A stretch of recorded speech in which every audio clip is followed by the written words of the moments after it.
നമ്മുടെ മഹത്തായ സമ്മേളനം ആരംഭിക്കുകയായി. സ്വാഗതം ആശംസിക്കുന്നതിനു വേണ്ടി സോളിഡാരിറ്റിയുടെ എറണാകുളം ജില്ലാ സെക്രട്ടറി സഹോദരൻ MP ഫൈസലിനെ ക്ഷണിക്കുന്നു. അൽഹംദുലില്ലാഹി റബ്ബിൽ ആലമീൻ വസ്സലാത്തു വസ്സലാമു അലാ റസൂലിൽ അമീൻ വഅലാ ആലിഹി വസഹ്ബിഹി അജ്മഈൻ വമൻ തബിഅഹും ബിഇഹ്സാനിൻ ഇലാ യൗമിദ്ദീൻ. ആദരണീയനായ യോഗാധ്യക്ഷൻ, സോളിഡാരിറ്റിയുടെ ജില്ലാ പ്രസിഡന്റ് സഹോദരൻ M. മുഹമ്മദ് ഉമർ, വേദിയിൽ ഉപവിഷ്ടരായിരിക്കുന്ന ഇസ്ലാമിക പ്രസ്ഥാനത്തിന്റെ നേതാക്കളെ, മാന്യ അതിഥികളെ, പ്രിയപ്പെട്ട സഹോദരി സഹോദരന്മാരെ, സുഹൃത്തുക്കളെ, അസ്സലാമു അലൈക്കും വറഹ്മത്തുള്ളാഹി. മുസ്ലിം ചെറുപ്പക്കാർക്ക് മോചനത്തിന്റെ വഴി തുറന്നുകൊണ്ടുള്ള ഒരു വെളിപ്പെടുത്തലാണ് അതിലേറ്റവും ശ്രദ്ധേയമായത്. ഈ രാജ്യത്തെ ന്യൂനപക്ഷങ്ങളെ സംബന്ധിച്ച് അതുവരെ പുലർത്തിപ്പോന്നിരുന്ന ധാരണ, ഒരു കാലത്ത് എല്ലാ മുസ്ലിങ്ങളും ഭീകരന്മാരാണ് എന്ന് പറഞ്ഞവർ പിന്നീട് നിഷ്പക്ഷതയുടെ ഒരു വർണ്ണം ചാർത്തിക്കൊണ്ട് അവർ തിരുത്തി, എല്ലാ മുസ്ലിങ്ങളും ഭീകരന്മാരല്ല, പക്ഷെ ഭീകരന്മാരൊക്കെയും മുസ്ലിങ്ങളാണ്. ആ ധാരണയെ പോലും തിരുത്തിക്കൊണ്ടാണ് സ്വാമി അസീമാനന്ദയുടെ ഏറ്റവും ശ്രദ്ധേയമായ വെളിപ്പെടുത്തൽ ഉണ്ടായിരിക്കുന്നത്. ഗുജറാത്ത് കലാപത്തിന് മുമ്പ് നമ്മുടെ രാജ്യത്ത് വർഗീയ കലാപങ്ങളാണ് ഏറ്റവും കൂടുതൽ അരങ്ങേറിയിരുന്നത്. പക്ഷേ ഇപ്പോൾ നമ്മുടെ രാജ്യത്ത് സമീപകാലത്ത് വർഗീയ കലാപങ്ങൾക്ക് പകരം ബോംബ് സ്ഫോടനങ്ങളാണ്. മാധ്യമങ്ങൾ കണ്ണു തുറക്കപ്പെട്ട ഒരു കാലഘട്ടത്തിൽ ഫാഷിസ്റ്റുകൾക്ക് ഇനി തങ്ങൾ കലാപം നടത്തിയാൽ തങ്ങൾ ആരാണ്, ഈ കലാപത്തിന്റെ പിന്നിലെ ശക്തികൾ ആരാണ് എന്ന് തെളിയിക്കപ്പെടുന്ന ഒരു സാഹചര്യമുണ്ടായപ്പോൾ കലാപത്തിന്റെ വഴിയിൽ നിന്നും അവർ മാറി അവരിപ്പോൾ സ്ഫോടനങ്ങളുടെ പാതകൾ തെരഞ്ഞെടുത്തിരിക്കും. ഈ സ്ഫോടനങ്ങളുടെ പിന്നിലെ മാസ്റ്റർ ബ്രെയിൻ എന്ന് പറയുന്നത് ഇന്ന കൂട്ടരാണ്. ഞങ്ങളുടെ ദൗത്യം ഞങ്ങൾ പൂർത്തിയാക്കി. ഇനി നിങ്ങളാണ് നോക്കേണ്ടത്. ഞങ്ങൾ ചൂണ്ടിക്കാണിച്ച് തന്നിരിക്കുന്നു ഈ സ്ഫോടനങ്ങളുടെ എല്ലാം തലച്ചോർ എന്ന് പറയുന്നത് ഞങ്ങൾക്കറിയാം. ഞങ്ങളുടെ കൂട്ടത്തിൽപ്പെട്ട ഇന്ന ആളുകളാണ്. ഞങ്ങളിതാ തൊട്ട് കാണിക്കുന്നു. ഇനി നിങ്ങളാണ് നടപടിയെടുക്കേണ്ടതെന്ന് പറഞ്ഞുകൊണ്ട് നിരപരാധിയായ പ്രസ്ഥാനങ്ങളെയും പ്രസ്ഥാന പ്രവർത്തകരെയുമൊക്കെ ഈ രാജ്യത്തെ ജനങ്ങളുടെ മുമ്പിൽ തെറ്റിദ്ധരിപ്പിക്കാൻ ശ്രമിച്ചവർ അവർ ഈ സമുദായത്തോട് അസീമാനന്ദയുടെ വെളിപ്പെടുത്തലിന്റെ പശ്ചാത്തലത്തിൽ മാപ്പ് പറയേണ്ടിയിരിക്കുന്നു. അസീമാനന്ദ ബോംബ് സ്ഫോടനങ്ങൾ നടത്തിയത് സയ്യിദ് മൗദൂദിയുടെ സാഹിത്യങ്ങൾ വായിച്ചിട്ടല്ല, ഷഹീദ് സയ്യിദ് കുത്തുബിന്റെ സാഹിത്യങ്ങൾ വായിച്ചിട്ടല്ല, ഹസനുൽ ബന്നയുടെ ആത്മകഥ വായിച്ചിട്ടല്ല അസീമാനന്ദ ബോംബ് സ്ഫോടനങ്ങൾ നടത്തിയത്. ഇനിയെങ്കിലും തിരിച്ചറിവിന്റെ പാത സ്വീകരിച്ച് ഇവരെ ഈ സമുദായത്തോടൊപ്പം ഈ രാജ്യത്തെ പീഡിതരോടൊപ്പം നിൽക്കണമെന്ന് ഈ സന്ദർഭത്തിൽ ഞങ്ങൾ ആവശ്യപ്പെടുകയാണ്. ഞാൻ എന്റെ ദൌത്യത്തിലേക്ക് കടക്കുകയാണ്. മുസ്ലിം സമുദായത്തിന് ലഭിച്ച ഏറ്റവും അനുകൂലമായ ഒരു സാഹചര്യത്തിൽ ഒരു ഉത്തരവാദിത്തപ്പെട്ട പ്രസ്ഥാനം എന്ന നിലയിൽ, ഈ രാജ്യത്തെ മനുഷ്യപക്ഷത്ത് നിലയുറപ്പിച്ച ഒരു പ്രസ്ഥാനം എന്ന നിലയിൽ സോളിഡാരിറ്റി ഈ സന്ദർഭത്തിൽ സന്ദർഭോചിത പ്രശ്നത്തിൽ ഇടപെടുകയാണ്. ഈ പരിപാടിയിൽ പങ്കെടുപ്പിക്കാൻ കഴിയുന്ന അതിന് ഏറ്റവും അർഹതയുള്ള ഈ വെളിപ്പെടുത്തലുകളുടെ പിന്നിൽ തന്റെ ശ്രമം നടത്തിയ ഈ രാജ്യത്തെ മുസ്ലിം ന്യൂനപക്ഷത്തിന്റെ അഭിമാനപുത്രൻ എന്ന് വിശേഷിപ്പിക്കാവുന്ന സഹോദരൻ അബ്ദുൽ കരീമിനെ തന്നെ നമ്മുടെ ഈ പരിപാടിയിൽ നമുക്ക് മുഖ്യ അതിഥിയായി ലഭിച്ചിരിക്കുന്നു എന്നുള്ളതാണ്. നമ്മുടെ ക്ഷണം സ്വീകരിച്ച് വലിയ പ്രതിസന്ധിക്കിടയിലും ജാമ്യം അനുവദിച്ചെങ്കിലും ഒന്നിടവിട്ട ദിവസങ്ങളിൽ അടുത്ത പോലീസ് സ്റ്റേഷനിൽ പോയി ഒപ്പിട്ട് കൊടുക്കേണ്ട ഒരു ചുമതല, ഉത്തരവാദിത്വം അദ്ദേഹത്തിനുണ്ട്. ഇന്നത്തെ പരിപാടി കഴിഞ്ഞാൽ നാളെ നാട്ടിലെത്തിയാൽ ഉടൻ അദ്ദേഹത്തിന് ഒപ്പിട്ട് കൊടുക്കണം. പക്ഷെ എങ്കിൽ പോലും സോളിഡാരിറ്റി ക്ഷണിച്ചപ്പോൾ ആവേശപൂർവം ഈ വിവേകത്തിന്റെ വർത്തമാനം ഈ രാജ്യത്തെ സമുദായത്തോട് പറയാനുണ്ട് എന്ന മനസ്സോടുകൂടി നമ്മുടെ ക്ഷണം സ്വീകരിച്ച് ഇവിടെ എത്തിച്ചേർന്നിട്ടുള്ള സഹോദരൻ അബ്ദുൽ കരീം, ഞാൻ അദ്ദേഹത്തിന് സോളിഡാരിറ്റിയുടെയും നിങ്ങളുടെയും പേരിൽ, എല്ലാവരുടെയും പേരിൽ ഈ സദസ്സിലേക്ക് ഹാർദമായ സ്വാഗതം ആശംസിക്കുകയാണ്. ഈ സമ്മേളനം ഉദ്ഘാടനം ചെയ്യുന്ന സോളിഡാരിറ്റിയുടെ ബഹുമാന്യനായ സംസ്ഥാന പ്രസിഡന്റ് പി. മുജീബുർ റഹ്മാൻ അവർകൾ, അദ്ദേഹത്തെയും നിങ്ങൾക്ക് വേണ്ടി ഈ മഹത്തായ സമ്മേളനത്തിലേക്ക് ഞാൻ ഹാർദമായി സ്വാഗതം ആശംസിക്കുകയാണ്. ഈ സമ്മേളനത്തിൽ പങ്കെടുത്തുകൊണ്ട് നമ്മളോട് സംസാരിക്കുന്ന സ്വാമി വിശ്വഭദ്രാനന്ദ ശക്തിബോധി, അദ്ദേഹത്തെയും ഈ മഹാസമ്മേളനത്തിലേക്ക് സോളിഡാരിറ്റിക്ക് വേണ്ടി നിങ്ങൾക്ക് വേണ്ടി ഞാൻ ഹൃദ്യമായ സ്വാഗതം ആശംസിക്കുകയാണ്.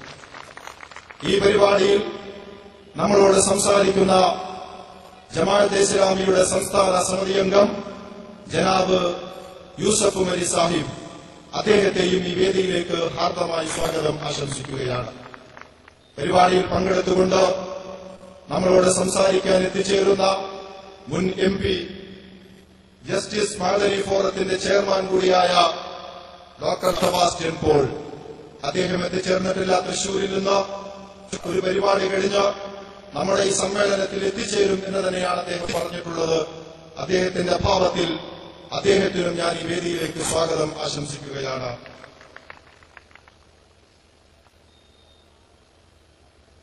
സഹോദരൻ കരീമിന്റെ പ്രഭാഷണം മലയാളത്തിലേക്ക് വിവർത്തനം ചെയ്യുന്ന സോളിഡാരിറ്റിയുടെ സംസ്ഥാന സമിതി അംഗം KA ഫൈസൽ തുടങ്ങിയ ഇവിടെ സമ്മേളിച്ചിട്ടുള്ള പ്രസ്ഥാന മുഴുവൻ നേതാക്കൾക്കും പ്രവർത്തകർക്കും ഈ ക്ഷണം സ്വീകരിച്ച് ഇവിടെ എത്തിച്ചേർന്നിട്ടുള്ള മുഴുവൻ സഹോദരി സഹോദരങ്ങൾക്കും ഒരിക്കൽ കൂടി കൃത്യമായ സ്വാഗതം ആശംസിച്ചുകൊണ്ട് അധ്യക്ഷവേദിയിലേക്ക് സഹോദരൻ ഉമ്മറിനെ ആദരപൂർവ്വം ക്ഷണിക്കുന്നു.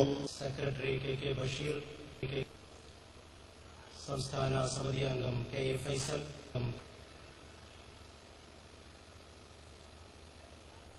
റസാഖ് പാലേരി, സ്നേഹം നിറഞ്ഞ നാട്ടുകാരെ, ദൈവം തമ്പുരാന്റെ കരുണാകടാക്ഷങ്ങൾ നമ്മിലേവരിലും വർഷിക്കുമാറാകട്ടെ.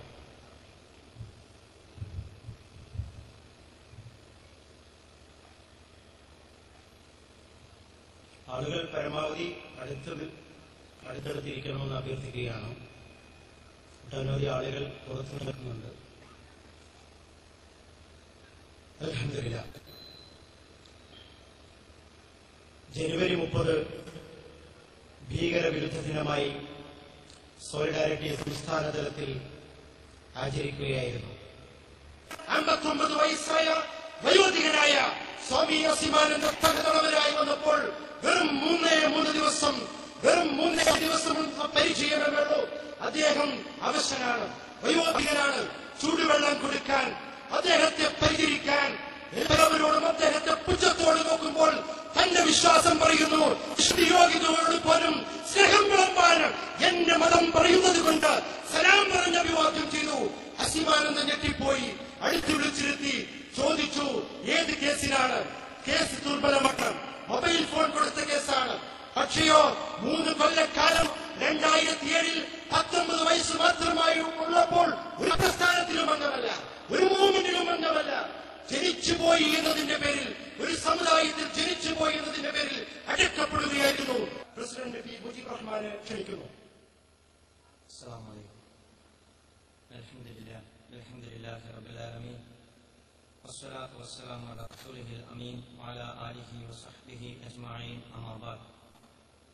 ഈ സമ്മേളനത്തിന്റെ ആദരണീയനായ അധ്യക്ഷൻ ഉമ്മർ സാഹിബ്, ഈ സമ്മേളനത്തെ അഭിമുഖീകരിച്ച് സംസാരിക്കുന്ന നമ്മുടെ വിശിഷ്ട അതിഥി, നിങ്ങൾക്ക് ഏവർക്കും അറിയാവുന്നതുപോലെ ഷെയ്ഖ് അബ്ദുൽ കരീം, വേദിയിലിരിക്കുന്ന ആദരണീയനായ സ്വാമി Vishwabhadrananda Shaktibodhi, solidarity youth movement സംസ്ഥാന സമിതി അംഗം ഫൈസൽ സാഹിബ്, ജമാഅത്തെ ഇസ്ലാമി സംസ്ഥാന കൂടിയാലോചനാ സമിതി അംഗം യൂസഫ് ഉമരി സാഹിബ്, വേദിയിലിരിക്കുന്ന ആദരണീയരായ നേതാക്കളെ, സ്നേഹം നിറഞ്ഞ സഹോദരന്മാരെ, സഹപ്രവർത്തകരെ, വളരെ ശ്രദ്ധേയമായ ഒരു സമ്മേളനമാണ് ഇവിടെ സംഘടിപ്പിച്ചിരിക്കുന്നത്.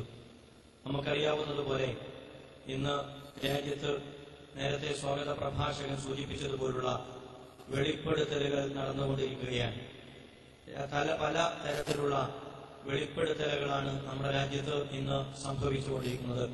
ദേശീയ അടിസ്ഥാനത്തിൽ ഒരുപക്ഷെ നമ്മെ ഓരോരുത്തരെയും ഞെട്ടിപ്പിക്കുന്ന വെളിപ്പെടുത്തലാണ് സ്വാമി അശ്വിമാനന്ദയുടെ ഭാഗത്ത് നിന്ന് നമുക്ക് കേൾക്കാൻ കഴിഞ്ഞത്.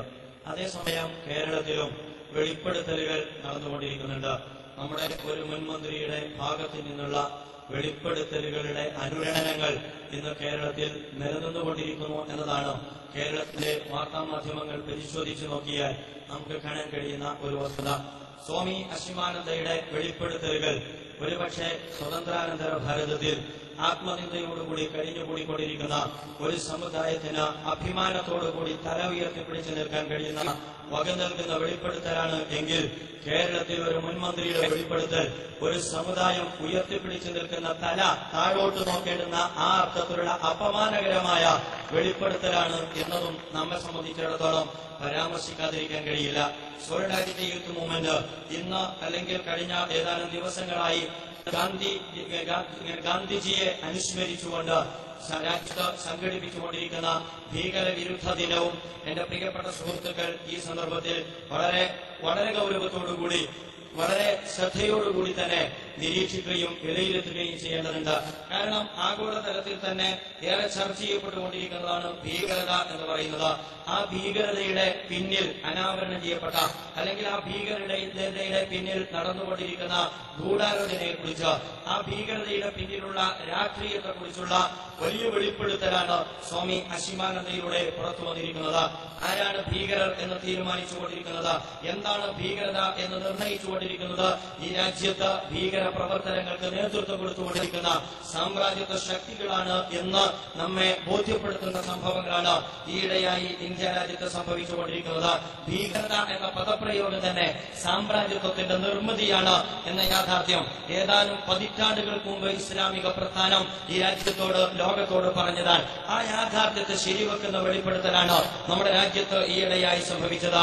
തങ്ങൾക്ക് ഇച്ഛിക്കാത്ത അല്ലെങ്കിൽ തങ്ങൾക്ക് ഇഷ്ടപ്പെടാത്ത സാമ്രാജ്യത്വത്തിന്റെ അധിനിവേശ താൽപര്യങ്ങളോട് എതിര് നിൽക്കുന്ന ശക്തികളെ എങ്ങനെയാണ് നേരിടേണ്ടത് എന്ന സാമ്രാജ്യത്വ ഗൂഢാലോചനയുടെ ഫലമായി രൂപം കൊണ്ട നിർമ്മിതിയാണ് ഭീകരത എന്ന് പറയുന്നത്. അതുകൊണ്ട് ലോകത്ത് ഭീകരരുണ്ട്, ഇന്ത്യയിൽ ഭീകരരുണ്ട്, അതുപോലെ തന്നെ കേരളത്തിലും ഭീകരരെ സൃഷ്ടിക്കുവാനുള്ള ശ്രമം നമ്മുടെ രാജ്യത്ത് പല കോണുകളിൽ നിന്ന് ഉണ്ടായിട്ടുണ്ട്. അങ്ങനെ സൃഷ്ടിക്കപ്പെട്ട ഭീകരതയുടെ ഈ രാജ്യത്ത് മുദ്രകുത്തപ്പെട്ട ഭീകരമുദ്ര ചാർത്തപ്പെട്ട ആളുകളുടെ യഥാർത്ഥത്തിലുള്ള ജീവിതത്തിലേക്കുള്ള കടന്നുനോട്ടത്തിനാണ് ഷെയ്ഖ് അബ്ദുൽ കലീം നമുക്ക് പ്രചോദനമായി മാറുന്നത്. നമുക്കറിയാം ലോകത്ത് ആരാണ് ഭീകരന്മാർ? ഇറാഖികൾ ഭീകരന്മാരാണ്, പലസ്തീനികൾ ഭീകരന്മാരാണ്, അഫ്ഗാനികൾ ഭീകരന്മാരാണ്, ഇറാനിലുള്ളവർ ഭീകരന്മാരാണ്, ഈ അർത്ഥത്തിൽ ലബനാനിലുള്ളവർ ഭീകരന്മാരാണ്. എന്തുകൊണ്ടവർ ഭീകരന്മാരായി എന്ന ചോദ്യത്തിന് നമ്മുടെ ലോകത്തിൽ നിന്ന് ലഭിക്കുന്ന മറുപടി സാമ്രാജ്യത്വത്തിന്റെ തിട്ടൂരത്തെ പരിഗണിക്കുവാൻ, സാമ്രാജ്യത്വത്തിന്റെ അധിനിവേശത്തെ പരിഗണിക്കുവാൻ ഞങ്ങൾ സന്നദ്ധമല്ലെന്ന് നെഞ്ചോടുകൂടി സ്വാതന്ത്ര്യബോധത്തോടുകൂടി സ്വയം നിർണയാവകാശത്തോടുകൂടി ആഗോള സാമ്രാജ്യത്വ ശക്തികൾക്ക് മുമ്പിൽ മുട്ടുമടക്കാതെ അത്യുച്ചത്തിൽ പ്രഖ്യാപിച്ചതിന്റെ ഫലമായിട്ടാണ് പരസ്പരമായിട്ടും അഫ്ഗാനികളും ഇറാഖികളും ഈ രാജ്യത്ത് ഭീകരന്മാരായിട്ട് മുദ്രകുത്തപ്പെടുന്നത്. തങ്ങളുടെ ഇംഗിതത്തിന് വഴങ്ങാത്ത ജനവിഭാഗത്തെ കീഴടക്കുവാൻ സാമ്രാജ്യത്വം ഉപയോഗിക്കുന്ന ആയുധം. അങ്ങനെയാണ് അവർ ഇറാഖിനെ തകർത്തത്, അങ്ങനെയാണ് അവർ അഫ്ഗാനിസ്ഥാനെ തകർത്തത്, അങ്ങനെയാണ് അവർ ഫലസ്തീനെ തകർക്കാൻ ശ്രമിച്ചുകൊണ്ടിരിക്കുന്നത്, അങ്ങനെ തന്നെയാണ് അവർ ഇറാനിലേക്ക് നോട്ടമിട്ടുകൊണ്ടിരിക്കുന്നത് എന്ന് നാം മനസ്സിലാക്കണം. ഇതറിയാത്തവരല്ല നമ്മുടെ രാജ്യത്തെ ഉത്തരവാദപ്പെട്ട ആളുകൾ, ഇതറിയാത്തവരല്ല നമ്മുടെ രാജ്യത്തെ ഉത്തരവാദിത്തപ്പെട്ട മീഡിയകൾ. പക്ഷേ സാമ്രാജ്യത്വ ജൽപ്പനങ്ങളെ ഏറ്റുപിടിക്കുന്ന സാമ്രാജ്യത്വത്തിന്റെ ചട്ടകമായി വർത്തിക്കുന്ന സമീപനങ്ങൾ നമ്മുടെ രാജ്യത്തെ വിവിധ രാഷ്ട്രീയ കക്ഷികളുടെ ഭാഗത്ത് നിന്ന് മാറി മാറി വരുന്ന ഭരണകൂടങ്ങളുടെ ഭാഗത്ത് നിന്ന് ഉണ്ടായിക്കൊണ്ടിരിക്കുന്നു എന്നതിന്റെ തിക്തഫലമാണ്. ഇത് തിക്തം ചെയ്ത ജയിലറകൾക്കുള്ളിൽ ഇരുമ്പടികൾക്കുള്ളിൽ കഴിഞ്ഞുകൂടിക്കൊണ്ടിരിക്കുന്ന നൂറുകണക്കിന് നിരപരാധികളായ യുവാക്കളായ മുസ്ലിം ചെറുപ്പക്കാർ എന്ന യാഥാർത്ഥ്യം എന്റെ പ്രിയപ്പെട്ട സുഹൃത്തുക്കൾ അറിയേണ്ടതുണ്ട്.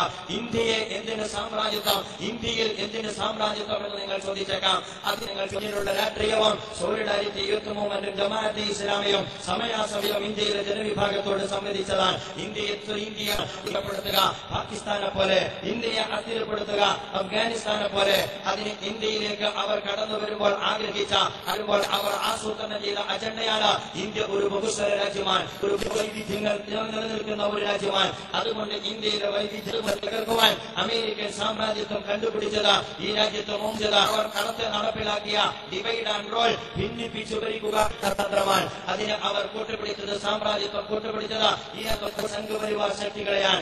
6 പതിറ്റാണ്ട് സ്വതന്ത്രാനന്തര ഭാരതത്തെ പരിശോധിച്ചു നോക്കിയാൽ ഈ രാജ്യത്ത് ഇന്ന് നടന്നുകൊണ്ടിരിക്കുന്നത് സാമ്രാജ്യത്തിന്റെയും സൈനിസത്തിന്റെയും സംഘപരിവാറിന്റെയും മുക്കോട്ട് മുന്നണി ആത്മമുക്ക് ചെയ്തുകൊണ്ടിരിക്കുന്ന ഗൂഢാലോചനയുടെ ഫലമായി നടന്നുകൊണ്ടിരിക്കുന്ന ഭീകരാക്രമണങ്ങളാണ് നമ്മുടെ രാജ്യത്ത് നടന്നുകൊണ്ടിരിക്കുന്നത് എന്ന സ്ഥിതിഗതികൾ വിലയിരുത്തുന്ന ഏതൊരാൾക്കും മനസ്സിലാക്കാൻ കഴിയും. അത് ആരംഭിച്ചത് രാജ്യത്തിന്റെ സ്വാതന്ത്ര്യത്തോടുകൂടി തന്നെയാണ്. സ്വാതന്ത്ര്യ സമര കാലഘട്ടത്തിലും അങ്ങനെയാണ്. ആരാണ് ഇന്ത്യൻ സ്വാതന്ത്ര്യത്തെ ഒറ്റുകൊടുത്തത് എന്ന് എന്റെ പ്രിയപ്പെട്ട സുഹൃത്തുക്കൾ പരിശോധിക്കേണ്ടതാണ്. അവിടെ നിങ്ങൾക്ക് കാണാൻ കഴിയുക, ഇന്ത്യൻ സ്വാതന്ത്ര്യ സമരത്തെ ഒറ്റുകൊടുത്തവരുടെ ബന്ധത്തിലും ഈ സംഘപരിവാർ പ്രതിനിധാനത്തെ നിങ്ങൾക്ക് ഒരർത്ഥത്തിലും അവഗണിക്കാൻ കഴിയില്ല.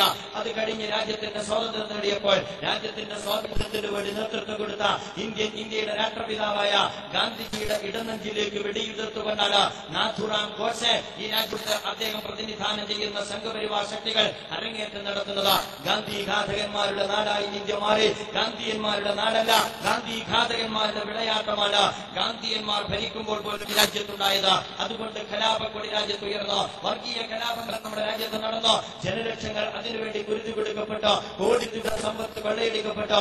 അങ്ങനെ തീവെപ്പും കൊള്ളിവെപ്പുമായി ഇന്ത്യയുടെ തെരുവാരങ്ങളെ വർഗീയ കലാപങ്ങളുടെ എല്ലാ അർത്ഥത്തിലുമുള്ള ഇളനിലമാക്കി മാറ്റുന്ന സാഹചര്യം രാജ്യത്തിന്റെ സ്വതന്ത്രാനന്തര ഭൂമിയിൽ നമുക്ക് കാണാൻ കഴിഞ്ഞതാണ്. അത് കഴിഞ്ഞു. അതിന്റെ രണ്ടാമത്തെ ഘട്ടമായിരുന്നു രാജ്യത്ത് നടന്ന ഭീകരാക്രമണങ്ങൾ എന്നെന്റെ പ്രിയ സുഹൃത്തുക്കൾക്ക് അറിയാവുന്ന കാര്യമാണ്. ഈ പറയപ്പെട്ട കലാപങ്ങളുടെ പിന്നിൽ, ഈ പറയപ്പെട്ട ഭീകരാക്രമണങ്ങളുടെ പിന്നിൽ ഒരുപാട് അജണ്ടകൾ ഉണ്ടായിരുന്നു. ഒന്ന്, ഇന്ത്യയെ അസ്ഥിരപ്പെടുത്തുക. 2, ഇത്തരം വിവാദങ്ങൾ നിലനിൽക്കുന്ന സാഹചര്യത്തിലാണ് ഇന്ത്യയിലേക്ക് ആഗോള അജണ്ടകൾ കയറ്റി അയക്കപ്പെട്ടത്. ഇന്ത്യയിലേക്ക് ആഗോളീകരണ ശക്തികൾ അവരുടെ കരാറുകളും അതുപോലെ തന്നെ അധിനിവേശ അജണ്ടകളോടുകൂടിയുള്ള ചുവടുവെപ്പുകളും ഈ രാജ്യത്തുണ്ടായത്. ആ അർത്ഥത്തിൽ രാജ്യത്ത് ആഗോളീകരണ അജണ്ടകൾ നടപ്പാക്കുകയും മറുഭാഗത്ത് ഈ രാജ്യത്തെ അസ്ഥിരപ്പെടുത്തും വിധമുള്ള സാമ്രാജ്യത്വത്തിന് ഈ രാജ്യത്ത് എല്ലാ അർത്ഥത്തിലും വിലസുവാനുള്ള അവസരമൊരുക്കുകയുമാണ് ചെയ്തത്. ഇതിൽ നിന്ന് UPA സർക്കാരിന് മാറി നിൽക്കുക സാധ്യമല്ല. ഇതിൽ നിന്ന് NDA സർക്കാരിന് മാറി നിൽക്കുക സാധ്യമല്ല. ഇന്ത്യ ഏറ്റവും കൂടുതൽ അല്ല, ഇസ്രായേലിൽ നിന്ന് ഏറ്റവും കൂടുതൽ ആയുധമാകുന്നത് ആര് എന്ന് നിങ്ങൾ അന്വേഷിച്ചാൽ അത് നമ്മുടെ ഇന്ത്യ രാജ്യമാണ്. ഇസ്രായേലുമായുള്ള ചങ്ങാത്തം, ഇന്ത്യയുടെ പാരമ്പര്യങ്ങൾ വിസ്മരിച്ചുകൊണ്ടുള്ള ഇസ്രായേലുമായുള്ള ബന്ധം, നമ്മുടെ രാജ്യത്തെ CIA നമ്മുടെ രാജ്യത്തെ കയറൂരി വിട്ടോ, നമ്മുടെ രാജ്യത്തെ FBI അമേരിക്കൻ അന്വേഷണ ഏജൻസിക്ക് നമ്മുടെ രാജ്യത്തെ ഓഫീസുകൾ തുറന്ന് പ്രവർത്തിക്കുവാനുള്ള സ്വാതന്ത്ര്യം നൽകി. നമ്മുടെ രാജ്യത്ത് മൊസാദിനെ ഈ രാജ്യത്ത് കയറൂരി വിട്ടോ. അങ്ങനെ മൊസാദിന്റെയും CIA-യുടെയും അതുപോലെ തന്നെ ഈ രാജ്യത്തെ സംബന്ധിച്ചിടത്തോളം FBI ഉൾപ്പെടെയുള്ള അമേരിക്കൻ അന്വേഷണ ഏജൻസികളുടെയും ഈ രാജ്യത്ത് വിളയാട്ടം നമ്മുടെ രാജ്യത്ത് നടന്നു. സംയുക്ത സൈനികാഭ്യാസങ്ങൾ നമ്മുടെ രാജ്യത്ത് നടത്തി. അങ്ങനെ പലപ്പോഴും ഡേവിഡ് ബോൾവൻ ഹെഡ്ലിയെ പോലെയുള്ള അമേരിക്കൻ ചാരന്മാർ രാജ്യത്ത് ഭീകരാക്രമണങ്ങൾക്കുള്ള ഗൂഢാലോചനകളും ആസൂത്രണങ്ങളും നമ്മുടെ രാജ്യത്ത് നിരന്തരമായി നടത്തി വന്നു. അതിന്റെ ദുരന്തമാണ് ഇന്ന് ഇന്ത്യ അഭിമുഖീകരിച്ചുകൊണ്ടിരിക്കുന്നത്. ഭീകരാക്രമണങ്ങൾ നമ്മുടെ രാജ്യത്ത് നടന്നു. ആ രാജ്യത്തിന്റെ പിന്നിൽ പ്രവർത്തിച്ചത് ഞാൻ ഈ രാജ്യത്തെ എന്റെ പ്രിയപ്പെട്ട സുഹൃത്തുക്കളോട്, ഈ രാജ്യത്തെ ഭരണകൂടത്തോട് നമുക്ക് ഒറ്റക്കെട്ടായിട്ട് ആവശ്യപ്പെടുവാനുള്ളത് ഇന്ത്യയിൽ ഈ രാജ്യത്ത് നടന്ന ഭീകരാക്രമണങ്ങളെ കുറിച്ച്, മുഴുവൻ ഭീകരാക്രമണങ്ങളെ കുറിച്ച് പുനരന്വേഷണത്തിന്റെ ഭരണകൂടം സന്നദ്ധമാകണമെന്നാണ് ഈ സമ്മേളനത്തെ സാക്ഷി നിർത്തി ആവശ്യപ്പെടുവാൻ ഞാൻ ആഗ്രഹിക്കുന്നത്. അങ്ങനെ പുനരന്വേഷണത്തിന് നിങ്ങൾ ഈ രാജ്യത്തെ ഭരണകൂടം സന്നദ്ധമായി കഴിഞ്ഞാൽ രാജ്യത്ത് നടന്ന ഭീകരാക്രമണങ്ങളുടെ പിന്നിലുള്ള താഴ്വേരുകൾ കണ്ടെത്തുക. ഇന്ത്യയിലല്ല, അതല്ല ഇന്ത്യയിലെ ന്യൂനപക്ഷ ജനവിഭാഗത്തിലല്ല, അതിന്റെ താഴ്വേര് അങ്ങ് ന്യൂയോർക്കിലെത്തിയിട്ടുണ്ടാകും. ആ ന്യൂയോർക്കിലെത്തിയ താഴ്വേരിന്റെ ഉത്തരവാദിത്വത്തിൽ നിന്ന് ഇന്ന് രാജ്യം ഭരിച്ചുകൊണ്ടിരിക്കുന്ന UPA സർക്കാരിന് പോലും ഒഴിഞ്ഞു മാറാൻ കഴിയില്ല എന്നതാണ് നമ്മുടെ രാജ്യത്തിന്റെ സംഭവവികാസങ്ങൾ നമ്മെ ബോധ്യപ്പെടുത്തിക്കൊണ്ടിരിക്കുന്നത് എന്ന് എന്റെ പ്രിയപ്പെട്ട സുഹൃത്തുക്കൾ അറിയേണ്ടതാണ്. ആൻസർ പ്ലാസ സംഭവം, അതുപോലെ തന്നെ പാർലമെന്റ് ആക്രമണ സംഭവം, ഒരുപാട് സംഭവങ്ങൾ നമുക്ക് മുമ്പിൽ അനാവരണം ചെയ്യപ്പെടേണ്ടതുണ്ട്. എന്റെ സമയം പരിമിതി മൂലം ഞാൻ അതിലേക്ക് കിടക്കുന്നില്ല. 1-2 കാര്യങ്ങൾ ഉണർത്തുവാൻ ഞാൻ ആഗ്രഹിക്കുന്നു. ഇന്ത്യയിലെ മുസ്ലിം സമൂഹം 2004 മുതൽ 2008 വരെ അല്ല 2010 വരെ നിർത്തുന്ന ഒരു സമുദായമാണ്. ഓരോ പൊട്ടിത്തെറിയിലും നെട്ടിയ ഒരു സമുദായം. കാരണം ഇവിടെ പൊട്ടിത്തെറി നടന്നാലും അതിന്റെ പിന്നിൽ ഉടനെ തന്നെ വാർത്ത വരുന്നു. നേരത്തെ സൂചിപ്പിച്ചതുപോലെ അതിന്റെ പിന്നിൽ ഹിസ്ബുൾ മുജാഹിദീനാൻ അല്ലെങ്കിൽ ലഷ്കറെ തൊയ്ബയാൻ ഈ അർത്ഥത്തിലുള്ള ജൽപ്പനങ്ങൾ വരുന്നു. അത് മീഡിയകൾ ഏറ്റുപിടിക്കുന്നു. അപ്പോഴേക്ക് മുസ്ലിം സമുദായവുമായി ബന്ധപ്പെട്ട സിംബലുകൾ അവതരിപ്പിക്കുന്നു. എല്ലാ മുസ്ലിം സമുദായത്തിന്റെ പേരിൽ കെട്ടിവെക്കപ്പെട്ടു. പക്ഷേ അതിന്റെ എല്ലാം യഥാർത്ഥത്തിലുള്ള നിജസ്ഥിതി എന്നാൽ അത് പിന്നീട് ഇന്ത്യയിൽ വെളിപ്പെടുകയുണ്ടായി. ആ വെളിപ്പെട്ട സത്യത്തെ ഇന്ത്യൻ ജനത കൊപ്പിക്കൊടുക്കുവാൻ നമ്മുടെ രാജ്യത്തെ മീഡിയകൾ നമ്മൾ കണ്ടില്ല. നിങ്ങൾക്കറിയാവുന്ന കാര്യമാണല്ലോ, 2004 ജൂൺ മാസത്തിലാണ് ഈ രാജ്യത്ത് ഇശ്റത്ത് ജഹാനെ കൊല ചെയ്യുന്നത്. അങ്ങ് ആലപ്പുഴയിലുള്ള ഗോപിനാഥൻ പിള്ള എന്ന് പറയുന്ന പാവപ്പെട്ട വാർദ്ധക്യത്തിൽ എത്തി നിൽക്കുന്ന ഒരു മനുഷ്യന്റെ മകൻ പ്രണേഷ് കുമാർ എന്ന് പറയുന്ന ജാവേദ, ആ ജാവേദും ഇശ്റത്ത് ജഹാനും വണ്ടിയിൽ, അതുപോലെ തന്നെ അദ്ദേഹം ഇവരുടെ കൂടെ 2 പേരും, അങ്ങനെ 4 പേര് വണ്ടിയിൽ യാത്ര ചെയ്യുന്ന ഘട്ടത്തിലാണ് ഇവർ വെടിവെച്ചു കൊല്ലുന്നത്. എന്നിട്ട് പറഞ്ഞിരുന്നാൽ മോഡിയെ വധിക്കുവാൻ ഗൂഢാലോചന നടത്തിയവർ നമ്മുടെ നട്ടി ഈ കേരളത്തിൽ നിന്നും ഒരു ഭീകരവാദി പ്രണേഷ് കുമാർ എന്ന് പറയുന്ന ഭീകരവാദി, അവൻ ഭീകരവാദിയായത് അവൻ ഇസ്ലാമിലേക്ക് കടന്നു വന്ന ജാവേദായതുകൊണ്ടാണ്. അങ്ങനെ ജാവേദും ഇശ്റത്ത് ജഹാനും അവരുടെ കൂടെയുള്ള 2 പേരും ഇവരടങ്ങുന്ന 4 പേർ അഹമ്മദാബാദിൽ വെച്ച് വെടിയേറ്റ് മരണപ്പെട്ടപ്പോൾ ഇന്ത്യയിൽ സംഘപരിവാർ കൊട്ടിഘോഷിച്ചോ. എന്താണ് കൊട്ടിഘോഷിച്ചത്? മോഡിയെ വധിക്കാൻ ലഷ്കർ-എ തൊയ്യബയുടെ പിന്തുണയോടുകൂടി കടന്നു വന്ന അത്യന്തം ഭീകരവാദികൾ. നിങ്ങൾ ആലോചിച്ചു നോക്കുക, അത് ഇന്ത്യയിലും കേരളത്തിലും ആഘോഷിക്കപ്പെട്ടില്ലേ? ഞാനൊന്ന് ചോദിക്കട്ടെ, പിന്നീട് നിജസ്ഥിതി വെളിപ്പെടുത്തപ്പെട്ടോ. അഹമ്മദാബാദ് ചീഫ് മെട്രോപൊളിറ്റൻ മജിസ്ട്രേറ്റ് വളരെ കൃത്യമായിട്ട് അതിന്റെ നിജസ്ഥിതി പുറത്തു കൊണ്ടുവന്നു. SP തമാക് എന്ന് പറയുന്ന മെട്രോപൊളിറ്റൻ മജിസ്ട്രേറ്റ്, അദ്ദേഹം 243 പേരുള്ള അദ്ദേഹത്തിന്റെ വിധി പ്രസ്താവത്തിൽ കാര്യങ്ങൾ വ്യക്തമാക്കിയപ്പോൾ ഇന്ത്യ നെട്ടി. അഥവാ അതിന്റെ പ്രതികൾ ഈ രാജ്യത്തെ പോലീസ് ഉദ്യോഗസ്ഥന്മാരാണ്. അതിലൂടെ അവാർഡ് ആഗ്രഹിക്കുന്ന, അതിലൂടെ വലിയ പ്രൊമോഷൻ ആഗ്രഹിക്കുന്ന ഈ വലിയ IPS, ഇന്ത്യയിലെ IPS ഉദ്യോഗസ്ഥനായ വിൻസാരയുടെ നേതൃത്വത്തിൽ നടന്ന ഓപ്പറേഷനാണ്. എന്നിട്ട് സ്ഫോടക വസ്തുക്കൾ ഈ വണ്ടിയിൽ കൊണ്ടുവച്ചതാണ്, ഈ നിരപരാധികളെ കൊന്നൊടുക്കിയതാണ് എന്ന് വെളിപ്പെടുത്തുകയുണ്ടായി. ഞാൻ പറയുന്നു, അസിമാനന്ദയുടെ വെളിപ്പെടുത്തലിന് മുമ്പ്, ഈ പറയപ്പെട്ട സംഭവത്തിന്റെ നിരസ്ഥിതി പുറത്തു വരുന്നതിന് മുമ്പ് ഈ IPS-കാരനായ വിൻസാര ഇന്ന് ഭാര്യയെ കൊന്നതിന്റെ പേരിൽ ജയിലിലാണ്. ഉപ്പ് തിന്നുന്നവർ വെള്ളം കുടിക്കും, അത് തുണീഷ്യയിലും കുടിക്കും, അത് ഇന്ത്യയിലും കുടിക്കും, അത് കേരളത്തിലും കുടിച്ചേ മതിയാകൂ എന്ന ഇരുട്ടിന്റെ ശക്തികളോട് മുന്നറിയിപ്പ് നൽകുവാൻ ഈ സന്ദർഭം ഞാൻ ഉപയോഗപ്പെടുത്തുകയാണ്. ഈ പറയപ്പെട്ട പ്രണേഷ് കുമാറിനെ വധിച്ച IPS ഉദ്യോഗസ്ഥൻ ഇന്ന് ഭാര്യയെ കൊന്നതിന്റെ പേരിൽ ജയിലിലാണ്. പക്ഷേ ഈ വസ്തുത വെളിപ്പെടുത്തപ്പെട്ടോ? ഈ വസ്തുത ഈ രാജ്യത്തെ മീഡിയകൾ ഏറ്റെടുത്തില്ല. അവിടെ നിന്ന് നമുക്ക് ഇങ്ങോട്ട് വരാം. 2005 നവംബർ 24 സഹാറുദ്ദീൻ ഷെയ്ഖും അദ്ദേഹത്തിന്റെ ഭാര്യ കൗസർബിയും കൊല്ലപ്പെടുന്നത്. കൗസർബി എവിടെ ഇനിയും വ്യക്തമാക്കപ്പെട്ടിട്ടില്ല. അവരുടെ മൃതശരീരം പോലും ഇനിയും നമ്മുടെ രാജ്യത്ത് കിട്ടിയിട്ടില്ല. ഒരു പെൺകുട്ടിയെ ബലാത്സംഗം ചെയ്ത് ചുട്ടുകൊന്നു. അതിന്റെ അവശിഷ്ടങ്ങൾ പോലും ഈ രാജ്യത്തിൽ നിന്ന് നശിപ്പിച്ചോ. എന്നിട്ട് എന്താണ് ആഘോഷിച്ചത്? ലഷ്കർ-എ തൊയ്യബ ഭീകരവാദികൾ അവരുമായി ഏറ്റുമുട്ടിയിരിക്കുന്നു. അങ്ങനെ ഗുജറാത്ത് ഈ രീതിയിൽ പാവപ്പെട്ട ഈ കുടുംബത്തെ അതിക്രൂരമായി വധിച്ചതിന് ശേഷം അവർ ഭീകരരാണെന്ന് നമ്മോട് പറഞ്ഞു. രാജ്യം അത് ഏറ്റുപിടിച്ചോ? നിങ്ങൾക്കറിയാമോ, ഇന്ന് രാജ്യത്ത് ഗുജറാത്ത് ആഭ്യന്തര സഹമന്ത്രി ഇന്ന് ജയിലറകളിലാണ് എന്ന് മനസ്സിലാക്കണം. ആഭ്യന്തര സഹമന്ത്രി അമിത്ഷാ ഇന്ന് എന്തുകൊണ്ടാണ് ജയിലിൽ കിടക്കുന്നത് എന്ന് ചോദിച്ചാൽ സഹറാബുദ്ദീൻ ഷെയ്ഖിന്റെ വധവുമായി ബന്ധപ്പെട്ടിട്ടാണ്. അതാണ് ഞാൻ പറഞ്ഞത്. ഏത് കുലക്കൊമ്പന്മാരും ഒരു ഘട്ടത്തിൽ സൂര്യൻ ഉദിക്കുമ്പോൾ അവരുടെ നഗ്നത വെളിപ്പെടുമെന്നതാണ് അതും വ്യക്തമാക്കപ്പെട്ടുകൊണ്ടിരിക്കുന്നത്. ഇങ്ങനെ ഒരുപാട് സ്ഫോടനങ്ങൾ 2004 മുതൽ ഇന്ത്യയിൽ നടന്ന സ്ഫോടനങ്ങളുടെ പേരിൽ ഇന്ത്യയെ സംബന്ധിച്ചിടത്തോളം ഈ കേരളക്കരയിൽ, പ്രബുദ്ധ കേരളം എന്ന് പറയുന്ന ഈ കൊച്ചു കേരളക്കരയിൽ പോലും പരസ്പരം സമുദായങ്ങൾക്കിടയിൽ അവിശ്വാസത്തിന്റെ വിത്തുവാകുന്ന സാഹചര്യമുണ്ടായി എന്ന് നമ്മൾ മനസ്സിലാക്കേണ്ടതുണ്ട്. പ്രതികളെ സമ്മതിപ്പിക്കുകയാണ്. അതിന്റെ ഭാഗമാണ് മാലേഗാവ് സ്ഫോടനം, അതിന്റെ ഭാഗമാണ് അജ്മീർ സ്ഫോടനം, അതിന്റെ ഭാഗമാണ് സംജോത എക്സ്പ്രസ് സ്ഫോടനം, അതിന്റെ ഭാഗമാണ് മെക്ക മസ്ജിദ് സ്ഫോടനം. ഇതും ഈ പറയപ്പെട്ട കാലയളവിലാണ്. എന്റെ പ്രിയപ്പെട്ട സുഹൃത്തുക്കൾക്കറിയാം, 2007 ഫെബ്രുവരി 18 സംജാത എക്സ്പ്രസ് സ്ഫോടനം നടന്നു. 68 പേര് മരിച്ചു. 2007 മെയ് 17 മക്ക മസ്ജിദ് സ്ഫോടനം നടന്നു. ഒരു വെള്ളിയാഴ്ച ദിവസം 1:30 4000-ഓളം ആളുകൾ പങ്കെടുക്കുന്ന പള്ളിയിലാണ് ബോംബ് സ്ഫോടനം നടക്കുന്നത്. അത് കഴിഞ്ഞ് 2007 ഒക്ടോബർ 2007 ഒക്ടോബർ 11 അജ്മീരിൽ ബോംബ് സ്ഫോടനം നടന്നു. അത് നടന്നത് റമദാൻ മാസത്തിലാണ്. 3 പേര് മരണപ്പെട്ടു. അതും കഴിഞ്ഞിട്ടാണ് മാലേഗാവ് സ്ഫോടനം നടക്കുന്നത്. 31 പേര് മരിച്ചു. 316 ആൾക്ക് പരിക്ക് പറ്റി. ഇതിന്റെ പേരിലെല്ലാം തുറുങ്കിലടക്കപ്പെട്ടത് ആരെന്ന് നിങ്ങൾക്കറിയാം. ഈ രാജ്യത്തെ മുസ്ലിം ചെറുപ്പക്കാർ മാനേർഗാവ് സ്ഫോടനത്തിന്റെ പേരിൽ, അതുപോലെ തന്നെ അജ്മീർ സ്ഫോടനത്തിന്റെ പേരിൽ, മെക്ക മസ്ജിദ് സ്ഫോടനത്തിന്റെ പേരിൽ, അതോടൊപ്പം തന്നെ സംസോദ എക്സ്പ്രസ് സ്ഫോടനത്തിന്റെ പേരിൽ ഈ രാജ്യത്തെ മുസ്ലിം ചെറുപ്പക്കാർ പിടികൂടപ്പെട്ടോ തുറുങ്കിലടക്കപ്പെട്ടോ ഷെയ്ഖ് അബ്ദുൽ കരീം അതിന്റെ ഇരയാണ്. എന്നിട്ട് രാജ്യത്തിന്റെ മുമ്പിൽ കഫിയെ പുതച്ച ചെറുപ്പക്കാരെ ഹാജരാക്കി നമ്മുടെ മീഡിയകൾ ആഘോഷിക്കുകയായിരുന്നില്ലേ? മക്ക മസ്ജിദ് സ്ഫോടനം നടന്നപ്പോൾ അതിന്റെ ഉത്തരവാദികളായി പ്രതിസ്ഥാനത്ത് നിർത്തപ്പെട്ടവർക്ക് കേരളത്തിൽ ബന്ധമുണ്ട് എന്ന് തുടങ്ങിയുള്ള ഒരുപാട് ജൽപ്പനങ്ങളുണ്ടായി. അവരെ കഫിയെ പുതച്ചിട്ട് ഹാജരാക്കി.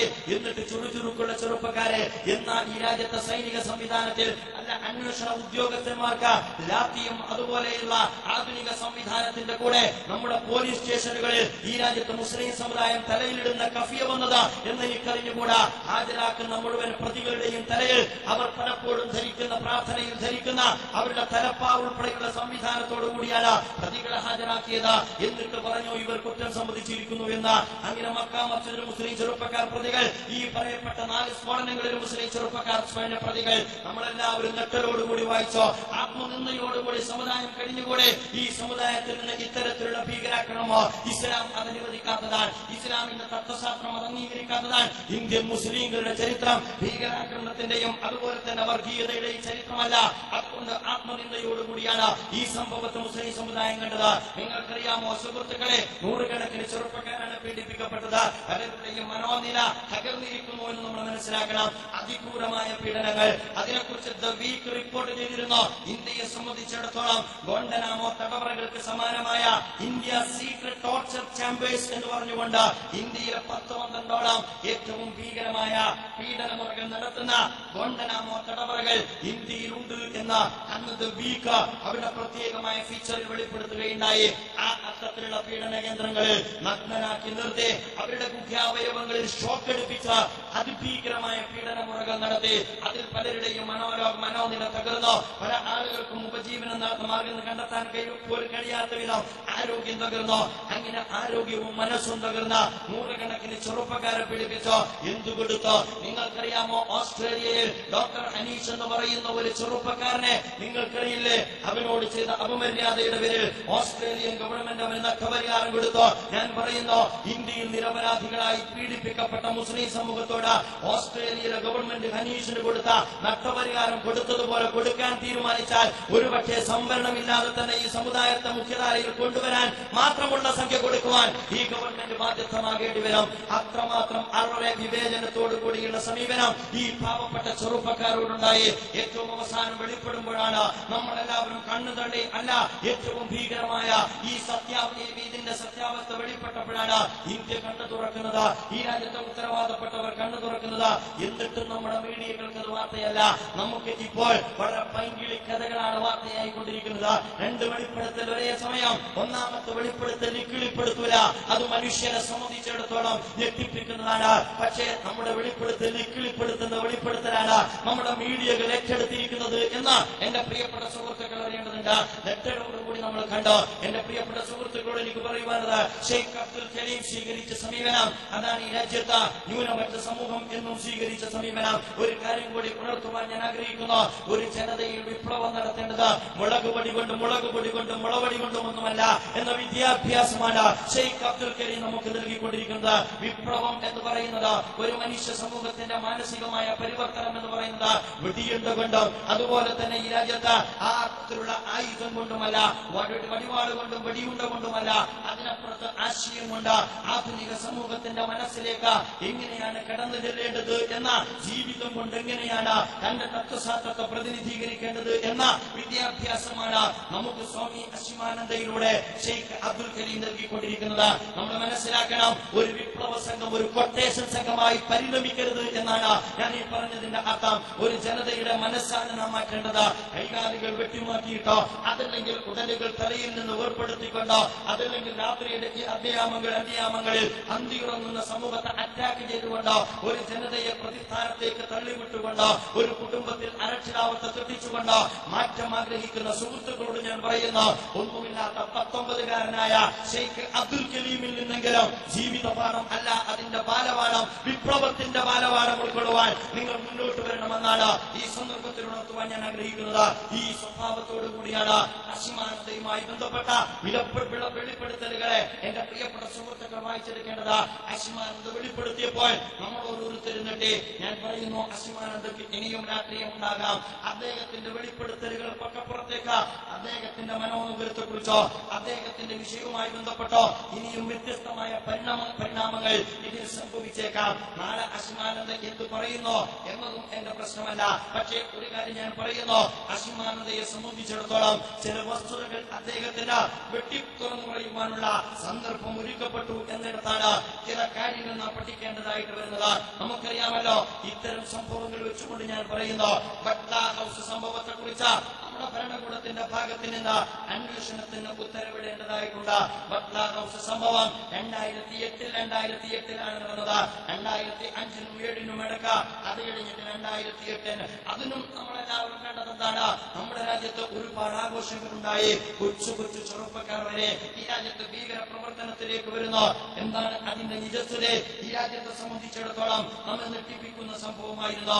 5000-ഓളം പോലീസ് ഉദ്യോഗസ്ഥന്മാർ, അതുപോലെ തന്നെ 60ഓളം ബുള്ളറ്റ് പ്രൂഫ് ധരിച്ച പട്ടാളക്കാർ, ഇവരെല്ലാം അടങ്ങുന്ന ഒരു സംഘമാണ് ഒരു ഹോസ്റ്റലിനെ വളഞ്ഞ് എന്നിട്ട് ഏതാനും കുട്ടികൾ പഠിക്കുന്ന കലാലയത്തിന്റെ ഹോസ്റ്റലിലേക്ക് കടന്നു ചെന്ന് ഏകപക്ഷീയമായി വെടിയുതിർക്കുന്നത്. ആത്തിഫും സാജിദും 18 വയസ്സുള്ള ചെറുപ്പക്കാർ മരിച്ചോ? അതിനെക്കുറിച്ച് നിജസ്ഥിതി ഇനിയും വെളിപ്പെടുത്തപ്പെട്ടിട്ടില്ല. പക്ഷേ അതിന്റെ പോസ്റ്റ്മോർട്ടം റിപ്പോർട്ട് പുറത്തു വന്നപ്പോൾ സാജിദ് എന്ന് പറയുന്ന ചെറുപ്പക്കാരന്റെ തലയോട്ടിയിൽ നിന്ന് ചെവിയിലൂടെയാണ് വെടിയുണ്ട പുറത്തേക്ക് പോയിട്ടുള്ളത്. ആക്ടിവിസ്റ്റുകളും ഈ രാജ്യത്തെ മനുഷ്യാവകാശ പ്രവർത്തകരും പറഞ്ഞു, ഈ രാജ്യത്തെ പോലീസ് ഉദ്യോഗസ്ഥന്റെ കാക്കിയിൽ കിടന്നുകൊണ്ട് ജീവന് വേണ്ടി യാചിച്ച പോലീസ് ഉദ്യോഗസ്ഥന്മാരുടെ കരങ്ങളിൽ നിന്ന് ഉതിർന്ന വെടിയുണ്ടകൾ കാക്കിയിൽ വീണ പാവപ്പെട്ട ചെറുപ്പക്കാരന്റെ തലയോട്ടിയുടെ ചെവിക്കകത്തുകൂടി പുറത്തു പോവുകയായിരുന്നു എന്ന്. പക്ഷേ അവതരിപ്പിക്കപ്പെട്ടതെന്താണ്? സാജിദ് ഭീകരവാദിയാണ്, ആത്തിഫ് ഭീകരവാദിയാണ്. നിങ്ങൾക്കറിയുമോ, ആത്തിഫ് എന്ന് പറയുന്ന ചെറുപ്പക്കാരനെ കുറിച്ച് നമ്മുടെ മീഡിയകളിലൂടെ പറഞ്ഞു, അവന്റെ ബാങ്ക് അക്കൗണ്ട് 3 കോടിയാണ്. അത് കേട്ടപ്പോൾ ആൻസൻഗഡിലെ അദ്ദേഹത്തിന്റെ ബാങ്ക് അക്കൗണ്ടുള്ള ബാങ്കിന്റെ മാനേജർ പറഞ്ഞു, അല്ല സുഹൃത്തുക്കളെ, ആ പയ്യന്റെ ബാങ്ക് അക്കൗണ്ടിലുള്ളത് ഒരു 340 രൂപയാണ്. കുപ്രചരണങ്ങളുടെ പിൻബലത്തിൽ ഈ രാജ്യത്ത് ഒരു ജനവിഭാഗത്തെ ഭീകരവാദിയാക്കുക. ഞാൻ പറയുന്നു, ബട്ട്ല ഹൗസ് സംഭവത്തെ കുറിച്ച്, അതുപോലെ തന്നെ രാജ്യത്തെ ഭീകരാക്രമണങ്ങളെ കുറിച്ച് പുനരന്വേഷണം നടത്തണം. മാത്രമല്ല, നിരപരാധികളായ ആളുകൾക്ക് നഷ്ടപരിഹാരം നൽകണം. അല്ല എങ്കിൽ നമ്മുടെ രാജ്യത്ത് ഇത്തരത്തിലുള്ള നാടകങ്ങൾ ഇനിയും തുടരും എന്നാണ് നമ്മൾ മനസ്സിലാക്കേണ്ടത്. ബോംബെ ഭീകരാക്രമണം നമ്മുടെ മുമ്പിലുണ്ടല്ലോ. ആരാണ് അതിന്റെ പിന്നിൽ പ്രവർത്തിച്ചത്? ഈ രാജ്യത്തെ സംബന്ധിച്ചിടത്തോളം അമേരിക്കൻ ചാരനായ ഡേവിഡ് കോൾമാൻ ഹെഡ്ലിയാണ്. ഒബാമ വന്നല്ലോ, ഒബാമ വീട് കൂടെ എല്ലാവരും കൂടിയാടിയല്ലോ. നമ്മുടെ പ്രധാനമന്ത്രി അദ്ദേഹത്തിനോടൊപ്പം സദ്യയുണ്ടല്ലോ. ഞാൻ പറയട്ടെ, നെറ്റെല്ലെന്ന് പറയുന്ന ഒരായുധം നമ്മുടെ പ്രധാനമന്ത്രിക്കുണ്ടായിരുന്നുവെങ്കിൽ മിസ്റ്റർ ഒബാമയോട് ചോദിക്കേണ്ടുന്ന ഒരുപാട് ചോദ്യങ്ങൾ ഉണ്ടായിരുന്നു. വാരൻ ആൻഡേഴ്സിനെ കുറിച്ച്, അതുപോലെ തന്നെ ഡേവിഡ് കോൾമാൻ ഹെഡ്ലിയെ കുറിച്ച് എന്തേ നമ്മൾ ചോദിക്കാതിരുന്നത്? നിങ്ങൾക്കറിയാവുന്ന ഒരു കാര്യമാണല്ലോ. ഇപ്പോൾ അബ്ദുൽ കരീം ഇവിടെ വന്നോ, അദ്ദേഹത്തിന്റെ കൂടെ ആന്ധ്രയിലെ പോലീസുണ്ട്. അദ്ദേഹത്തിന്റെ സംസാരം റെക്കോർഡ് ചെയ്യപ്പെടുന്നുണ്ട്. ഒരുപക്ഷെ ഈ പരിപാടി പോലും IB-യുടെ ഉത്തരവാദിത്വത്തിൽ വളരെ കൃത്യമായി റിപ്പോർട്ട് ചെയ്യുന്നുണ്ട് എന്ന് എനിക്കറിയാം. ഞങ്ങൾ നിങ്ങളെ സ്വാഗതം ചെയ്യുന്നു. എന്തേ ഈ പറയപ്പെട്ട ഉദ്യോഗസ്ഥന്മാർ ഈ രാജ്യത്തേക്ക് ഡേവിഡ് കോൾമാൻ ഹെഡ്ലി വന്നപ്പോൾ അദ്ദേഹത്തിന്റെ പിന്തുടരുവാനുള്ള ആർജവം നിങ്ങൾക്ക് എന്തേ നഷ്ടപ്പെട്ടു പോയത് എന്ന് ചോദിക്കാൻ ഞാൻ ആഗ്രഹിക്കുകയാണ്. ഷെയ്ഖ് അബ്ദുൽ കരീം രാജ്യത്ത് ഒറ്റ കൊടുക്കുന്നവരല്ല. ഷെയ്ഖ് അബ്ദുൽ കരീം രാജ്യത്ത് കരാറ് നടത്തുന്നവരല്ല. ഷെയ്ഖ് അബ്ദുൽ കരീം ഈ രാജ്യത്തിന്റെ പേരിൽ അഭിമാനിക്കുന്നവരാണ്. ഈ രാജ്യത്തിന് വേണ്ടിയാണ് രക്തസാക്ഷിയാവുന്നുവെങ്കിൽ ഞാൻ രക്തസാക്ഷിയാവുക എന്ന് പ്രഖ്യാപിച്ച വ്യക്തിയാണ് ഷെയ്ഖ് അബ്ദുൽ കരീം എന്നെ സഹോദരന്മാർ മനസ്സിലാക്കണം. ആ ഷെയ്ഖ് അബ്ദുൽ കരീമിന്റെ പിന്നിൽ പോലീസ് ഉദ്യോഗസ്ഥന്മാരെ പറഞ്ഞയച്ച എന്റെ രാജ്യത്തെ ഭരണകൂടത്തോട് ഞാൻ വിനയത്തോടുകൂടി ചോദിക്കട്ടെ, 6 തവണ ഡേവിഡ് കോൾമാൻ ഹെഡ്ലി ഇന്ത്യയിൽ വന്നോ? അദ്ദേഹം കൊച്ചിയിൽ വന്നോ? നിങ്ങൾ അറിഞ്ഞോ? അറിഞ്ഞില്ല. പോലീസ് അറിഞ്ഞോ? പോലീസ് അറിഞ്ഞില്ല. അദ്ദേഹം കൊച്ചിയിൽ റൂം എടുത്തോ? അദ്ദേഹം ഷിക്കാഗോയിൽ നിന്ന് 6 തവണ ഫ്ലൈറ്റ് കയറി. അദ്ദേഹം തന്റെ ഭാര്യ ഫൈസയും ഒത്തിട്ട് വാഗ അതിർത്തി കടന്നു. ഈ ഫൈസ എന്ന് പറയുന്ന മൊറോക്കോക്കാരിക്ക് വാഗ അതിർത്തി നടന്നു കിടക്കാൻ പാടില്ല. പക്ഷേ വാഗ അതിർത്തി കടന്നു. എന്നിട്ട് അദ്ദേഹം ബോംബെയിൽ താമസിച്ചോ. അദ്ദേഹം പൊട്ടിത്തെറികൾക്ക് നേതൃത്വം കൊടുത്തോ. എന്തേ പിടിക്കാൻ കഴിയാതെ പോയത്? അഥവാ ഈ രാജ്യത്തിന്റെ ഉത്തരവാദപ്പെട്ട രാജ്യത്തിന്റെ കാവലാളുകൾ ഈ രാജ്യത്തെ നിരപരാധികൾക്കാണ് കാവൽ നിൽക്കുന്നത്. ഈ രാജ്യത്ത് കടന്നു വരുന്ന സാമ്രാജ്യത്വ ഭീകരന്മാർക്ക് കാവൽ നിൽക്കുവാനുള്ള നട്ടെല്ലാണ് നമ്മുടെ ഭരണാധികാരികൾക്ക് ഉണ്ടാകേണ്ടത് എന്ന് സാന്ദർഭികമായി ഉണർത്തുവാൻ ഞാൻ ആഗ്രഹിക്കുകയാണ്. അതല്ല സംഭവിച്ചുകൊണ്ടിരിക്കുന്നത്. നിങ്ങൾക്കറിയില്ലേ സഹോദരന്മാരെ, നമ്മുടെ മീഡിയകളും അങ്ങനെയാ. എന്താ നമ്മുടെ മീഡിയകളുടെ ആഘോഷങ്ങൾ നിങ്ങൾക്കറിയാമോ? DHRM സംഘടിച്ചപ്പോൾ അവർ ഭീകരവാദികളാണ്. അതുപോലെ തന്നെ കേരളത്തിൽ ഈയിടെ നമ്മുടെ മീഡിയകൾ ഏറ്റെടുത്ത ഒന്നാണ് ലവ് ജിഹാദ്. ജസ്റ്റിസ് തങ്കപ്പൻ പറഞ്ഞു, ഇന്ന് ജുഡീഷ്യറിയെ കുറിച്ചൊന്നും പറഞ്ഞുകൂടാ, അത് അതിനേക്കാൾ മോശമാണ്, അത്രമാത്രം ഭീകരമാണ്. ആരാണ് രാജ്യത്തിന്റെ എല്ലാ സ്റ്റേറ്റും തകർന്നിരിക്കുന്നു? ഈ രാജ്യത്തെ മീഡിയകൾ വരെ ഇന്ന് സ്വാധീനിക്കപ്പെട്ടുകൊണ്ടിരിക്കുന്ന കാലഘട്ടത്തിലാണ് നാം ജീവിച്ചുകൊണ്ടിരിക്കുന്നത്. നിങ്ങൾക്കറിയാമല്ലോ, നമ്മുടെ രാജ്യത്തെ സംബന്ധിച്ചിടത്തോളം ലവ് ജിഹാദിന്റെ പേരിൽ 4000 കുട്ടികൾ ലവ് ജിഹാദിന് വിധേയമാക്കപ്പെട്ടിരിക്കുന്നു. അതിനെക്കുറിച്ചാണ് നമ്മുടെ ജസ്റ്റിസ് തങ്കപ്പൻ പറഞ്ഞത്. ഈ അർത്ഥത്തിൽ ഈ 4000 കണക്കിന് ആളുകൾ KT ശങ്കരൻ പറഞ്ഞത്, രാജ്യത്തെ സംബന്ധിച്ചിടത്തോളം 4000 കുടുംബങ്ങൾ ലവ് ജിഹാദിന് വിധേയമാക്കപ്പെട്ടിരിക്കുന്നുവെന്ന് അന്ന് ജസ്റ്റിസ് ശശിധരൻ നായർ തിരിച്ചു ചോദിച്ചു. ഈ രാജ്യത്തെ ഉത്തരവാദപ്പെട്ട ഒരു ജഡ്ജി എവിടെ നിന്നാണ് കേസ് പഠിച്ചത്? ഈ രാജ്യത്തെ ഉത്തരവാദപ്പെട്ട ഒരു ജഡ്ജി കേസ് പഠിക്കുന്നത് സംഘ് പരിവാറിന്റെ വെബ്സൈറ്റിൽ നിന്നോ എന്ന് അദ്ദേഹം വാക്കാൽ ചോദിക്കുകയുണ്ടായി. ഞാൻ ചോദിക്കട്ടെ, പൊട്ടിഘോഷിക്കപ്പെട്ട ലവ് ജിഹാദിന് എന്തേ സംഭവിച്ചത്? ഏറ്റവും അവസാനം എന്താ സംഭവിച്ചത്? അതിന്റെ പേരിൽ നിരപരാധികളെ വേട്ടയാടി മുഹ്സിൻ എന്ന് പറയുന്ന ഒരു ചെറുപ്പക്കാരൻ നിങ്ങൾ ഓർക്കുന്നുണ്ടോ? തിരുവനന്തപുരത്ത് പഠിക്കുന്ന ഒരു പാവപ്പെട്ട വിദ്യാർത്ഥി, അവൻ ലെറ്റർ ബോംബിന്റെ പ്രതിയാണ്. നിങ്ങളെല്ലാവരും കേട്ടതാണ്. എന്നിട്ട് ആ കുട്ടിയെ പോലീസ് ഉദ്യോഗസ്ഥന്മാർ, ഈ രാജ്യത്തെ ഭരണകൂടം ഈ രാജ്യത്തെ മീഡിയകൾക്ക് മുമ്പിൽ ഹാജരാക്കി. ആ വിദ്യാർത്ഥിയെ ലെറ്റർ ബോംബിന്റെ പേരിൽ പിടികൂടിയിട്ട് മീഡിയകൾക്ക് മുമ്പിൽ അവതരിപ്പിച്ചിട്ട് നമ്മുടെ ചാനലുകൾ അവനെ കൊണ്ടാടിയത് എങ്ങനെയാണ്? ഇവൻ ഭീകരവാദിയാണ്. ആ കുടുംബത്തിന് പുറത്തിറങ്ങാൻ കഴിയാത്ത സാഹചര്യം, ആ കുട്ടിക്ക് പരീക്ഷ എഴുതാൻ കഴിയാത്ത സാഹചര്യം. എന്നിട്ട് മോസിൻ എന്ന് പറയുന്ന ചെറുപ്പക്കാരന്റെ ആ വിദ്യാർത്ഥിയുടെ ആ ഘട്ടത്തിലെ പരീക്ഷ എടുത്തു മുടങ്ങി.